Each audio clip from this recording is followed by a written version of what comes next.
राम राम। लसूण स्टोर करण्यासाठी बाजारातून नेहमी कोरडा लसूण आणावा। त्यानंतर लसूण सॉर्ट आउट करून घ्यावा। कचरं, माती, खराब लसूण आपल्याला काढून घ्यायचा।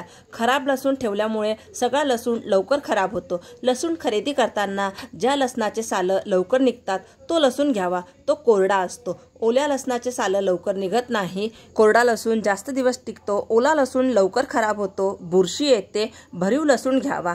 आतून पोकळ लसूण लवकर खराब होतो। लसूण ठेवण्यासाठी नेहमी जाळीची टोपली, बासची टोपली घ्यावी। त्यामध्ये खेळतं वारं लागत राहतं। चुकूनही सुद्धा आपल्याला लसूण प्लास्टिकच्या पिशवीमध्ये किंवा पॅक डब्यात लसूण ठेवायचा नाहीये।